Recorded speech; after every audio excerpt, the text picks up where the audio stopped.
ശബരിമല അയ്യപ്പൻ്റെ സന്നിധിയിലേക്ക് യുവതികളെ പറഞ്ഞയച്ച് ആചാരങ്ങൾ അട്ടിമറിച്ച പിണറായി വിജയൻ ഇതാ പ്രായശ്ചിത്തം ചെയ്തിരിക്കുന്നു. നേരിട്ട് പോയി അയ്യൻ്റെ മുന്നിൽ സാഷ്ടാംഗം വീണ് പൊട്ടിക്കരയണമെന്നുണ്ടെങ്കിലും അതിന് സാധിക്കാതെ വന്നപ്പോഴാണ് സുപ്രീം കോടതി വഴി മാപ്പിരന്നത്. ചെയ്തു കൂട്ടിയ പാപങ്ങൾ ഉറക്കം കെടുത്തുന്നതോടെ ഇനി കമലേട്ടത്തിയെയും കൂട്ടി മല ചവിട്ടുന്ന കാലവും വിദൂരമല്ല എന്നുറപ്പിക്കാം.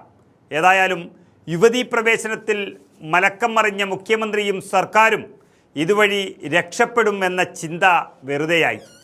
യുവതീ പ്രവേശനത്തിൽ മാനസാന്തരം വന്ന പിണറായി വിജയൻ തൻ്റെ ഭരണകാലത്ത് പാർട്ടിക്കാർ ശബരിമലയിൽ നിന്ന് മോഷ്ടിച്ച സ്വർണം അതെന്ത് ചെയ്തുവെന്ന് തുറന്നു പറയണം എന്ന ആവശ്യമാണ് ഇപ്പോൾ പൊതുജനങ്ങൾ ഉന്നയിക്കുന്നത്. യുവതീ പ്രവേശം കോടതി വിധി എന്നും പറഞ്ഞ് ശബരിമലയെ പുച്ഛിക്കാൻ നോക്കി അവസാന നിമിഷം ഇതാ മാപ്പ് പറഞ്ഞിരിക്കുന്നു. അതും രാജ്യത്തിൻ്റെ പരമോന്നത നീതിപീഠത്തിൽ പോയി തന്നെ പ്രായശ്ചിത്തം ചെയ്തിരിക്കുന്നു. എന്നാൽ സ്വർണ്ണമോഷണം ഒരു SITയുടെയും ഹൈക്കോടതിയുടെയും പേര് പറഞ്ഞ് ഇങ്ങനെ തള്ളി നീക്കുകയായിരുന്നു. പക്ഷേ ഇനി കള്ളന്മാരെല്ലാം പുറത്തിറങ്ങിയ സ്ഥിതിക്ക് ജനങ്ങളുടെ കോടതി ആ കാര്യങ്ങൾ ഏറ്റെടുത്തിരിക്കുകയാണ്. അതായത് കേരളത്തിൻ്റെ മുഖ്യമന്ത്രി തിരുവിതാംകൂർ ദേവസ്വം ബോർഡിൻ്റെ മറ പിടിച്ച് അയ്യപ്പ സംഗമം നടത്തിയതും തട്ടിപ്പ് നടത്താനായിരുന്നുവെന്നും അവരുടെ ഓഡിറ്ററുടെ കണക്കിൽ തന്നെ വളരെ വ്യക്തമായിരിക്കുന്നു.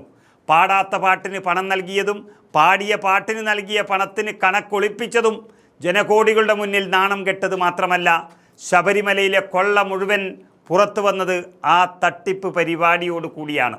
അയ്യപ്പൻ്റെ സ്വർണം മുഴുവൻ കട്ടുകൊണ്ടുപോയത് CPM നേതാക്കളുടെ അറിവോടെയാണെന്നത് അന്വേഷണ സംഘം പിടിച്ചകത്തിട്ട നേതാക്കന്മാരുടെ കണക്ക് നോക്കുമ്പോൾ തന്നെ വളരെ വ്യക്തമാണ്. അത് മുഖ്യമന്ത്രിയുടെ അറിവില്ലാതെ അങ്ങനൊരു കൊള്ള നടക്കുമെന്ന് ആരും വിശ്വസിക്കുന്നുമില്ല. എന്നിട്ടും അയ്യപ്പനെ വീണ്ടും കബളിപ്പിക്കാനാണ് ഈ അയ്യപ്പ സംഗമം നടത്തിയത്. ശബരിമലയിലെ ദ്വാരപാലക ശില്പങ്ങളും കട്ടിലപ്പാളികളും സ്വർണം പൂശുന്നു എന്നതിൻ്റെ പേരും പറഞ്ഞ് സ്വർണമെല്ലാം കൊള്ളയടിക്കാനുള്ള സ്പോൺസർമാരെ കണ്ടെത്തിയതും ആ സ്പോൺസർമാരെ ദേവസ്വം പ്രസിഡന്റുമാർ അടക്കമുള്ളവർക്ക് പരിചയപ്പെടുത്തിയതും അന്നത്തെ ദേവസ്വം മന്ത്രിയാണ് എന്ന മൊഴി SITക്ക് നൽകിയത് എന്ന് പറയുന്നത് ഉണ്ണികൃഷ്ണൻ പോറ്റിയാണ്. പക്ഷേ അതിലൊന്നും നടപടിയില്ല. അയ്യപ്പൻ്റെ സ്വർണം മോഷ്ടിച്ചവരെ പിടിക്കാൻ ഏൽപ്പിച്ച SIT പൂർണ്ണ പരാജയമായി മാറിയിരിക്കുന്നു. ആരൊക്കെയോ പിടിച്ചു, എല്ലാ തെളിവുകൾ ലഭിച്ചിട്ടും തുടർ നടപടിയില്ല. കുറ്റപത്രം പോലും സമർപ്പിക്കാൻ കഴിയാതെ പോലീസ് സേനയ്ക്ക് തന്നെ നാണക്കേടായി ആ SIT മാറിയതിൻ്റെ ഫലമാണ് ഇന്ന് സ്വർണ്ണക്കൊള്ളന്മാർ എല്ലാം തന്നെ നാട്ടിൽ വിലസി നടക്കുന്നത്. ഈ പോലീസുകാർ എല്ലാം പിണറായിയുടേതായതുകൊണ്ട് കള്ളന്മാർക്ക് കഞ്ഞിവെക്കുമെന്ന് ഉറപ്പുണ്ടായിരുന്നു. പക്ഷേ അതിനു മുകളിൽ ഹൈക്കോടതിയുടെ മേൽനോട്ടമുണ്ട് എന്നൊരു സമാധാനമുണ്ടായിരുന്നു ജനങ്ങൾക്ക്. ആ ദേവസ്വം ബെഞ്ചാണെങ്കിൽ അതിനേക്കാളും വലിയ പരാജയമായി മാറി എന്ന് പറയുന്നത് അത് ജനങ്ങളാണ്. കോടിക്കണക്കിന് രൂപയുടെ സ്വർണം കട്ടവരെ 90 ദിവസം എല്ലാ സൗകര്യത്തോടും കൂടി ജയിലിൽ കിടത്തിയതല്ലാതെ ഇനി അവർക്ക് കോടീശ്വരന്മാരായി വിലസാം എന്നു മാത്രമാണ് ഇതിൻ്റെ ഫലം. ഇതിനും പിണറായി സംഘവും അധികം താമസിയാതെ മാപ്പ് പറയേണ്ടി വരും എന്നുള്ളതാണ് പുറത്തു വരുന്ന വിവരം. കാരണം ജനങ്ങളാണ് ഇളകിയിരിക്കുന്നത്.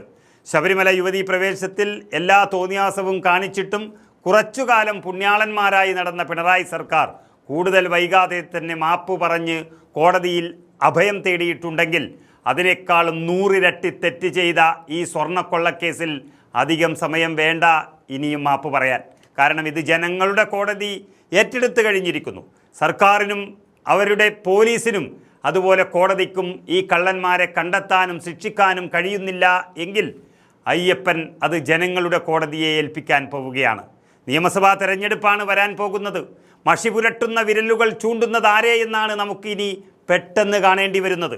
വോട്ടുകളുടെ മൂർച്ച കള്ളന്മാർക്കും അവരുടെ കഞ്ഞിവെച്ചവരും ഇനി കാണാൻ പോകുന്നതേ ഉള്ളൂ. അവിടെ ശിക്ഷ ഏറ്റുവാങ്ങുക തന്നെ ചെയ്യും. യുവതികളെ പ്രവേശിപ്പിക്കാൻ കാണിച്ച മിടുക്ക് കോടതിയുടെ പിൻബലത്തിലാണെങ്കിൽ, സ്വർണ്ണക്കൊള്ളയിൽ രക്ഷപ്പെട്ടത് കോടതിയുടെയും കൂടി സഹായത്തിലാണെങ്കിൽ പിണറായിയും സംഘവും തോറ്റോടുന്നതും മാപ്പ് പറയുന്നതും പെട്ടെന്ന് തന്നെ ജനകോടികൾ കാണേണ്ടി വരും.